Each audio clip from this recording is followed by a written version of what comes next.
ನಮಸ್ಕಾರ, ಶುಭೋದಯ. ಎಲ್ಲರೂ ಆರಾಮಿದ್ದೀರಿ ಅಂತ ಅಂದ್ಕೊಂಡಿನಿ. ಸೊ ಎಲ್ಲರೂ ಚಲೋ ಇರ್ತೀರಿ, ಮಸ್ತ್ ನೋಡೋದು ಜೀವನ. ಸೊ ಪರಿಸ್ಥಿತಿ ಯಾರ ಕೈಯಾಗಿರ್ತೈತೆ? ಪರಿಸ್ಥಿತಿ ನಮ್ಮ ಕೈಯಾಗಿರ್ತೈತೋ ನೀನು ಯಾರ ಕೈ? ಏನು ಪರಿಸ್ಥಿತಿ ಅಂದರೆ ಏನು? ಸೊ ಕೆಲವೊಮ್ಮೆ ಚಲೋ ಪರಿಸ್ಥಿತಿ ಇರ್ತೈತಿ, ಕೆಲವೊಮ್ಮೆ ಕೆಟ್ಟ ಆಗ್ತೈತಿ.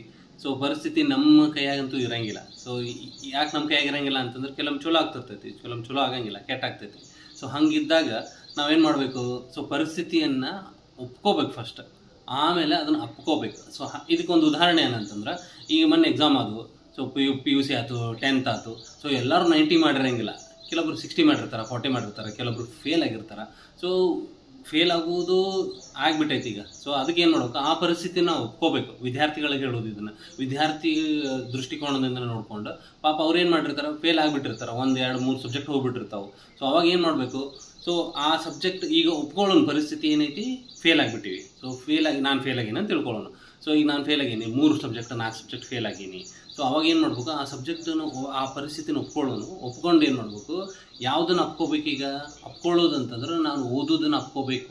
ಸೊ ಅದನ್ನು ಅಪ್ಕೊಂಡ್ರೆ ಮಾತ್ರ ನಾವು ಮುಂದೆ ಪಾಸ್ ಆಗ್ತೀವಿ ಆ ಎಕ್ಸಾಮ್ನಾಗ. ಎಷ್ಟೋ ಸಬ್ಜೆಕ್ಟ್ ಇರಲಿ, 1, 2, 3, 4 ಇರಲಿ, 6 ಹೋಗಿರಲಿ. ಸೊ ಪ್ರತಿಯೊಂದು ನಾವು ಒಪ್ಕೊಂಡು, ಈ ಪರಿಸ್ಥಿತಿನ ಒಪ್ಕೊಳ್ಳಿಲ್ಲ ಅಂತಂದ್ರೆ ಅಯ್ಯೋ ನಾವು ಫೇಲ್ ಆಗೀನಿ ಅಂತ ಮನೆಯಾಗ ತಂದೆ ತಾಯಿ ಬೈತಾರ.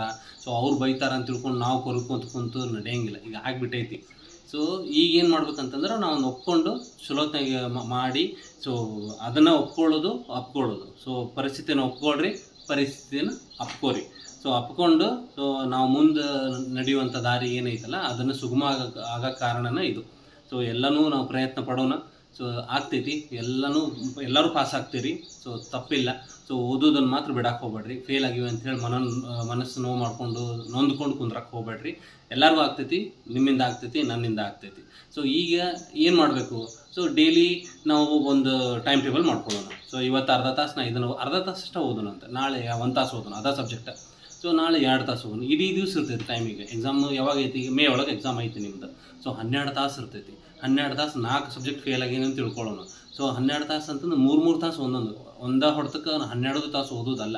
ಸೊ ಒಂದೊಂದು ಓದ್ಕೊತ ಹೋಗಿ ಚಲೋತ್ನಾಗ ಅದನ್ನ ರಿವಿಷನ್ ಮಾಡಿ. ಸೊ ಎಲ್ಲನೂ ಸಾಧ್ಯ ಐತಿ, ನೀವು ಮಾಡಿರಿ. ಒಳ್ಳೆಯದಾಗಲಿ, ಶುಭ ಆಗಲಿ.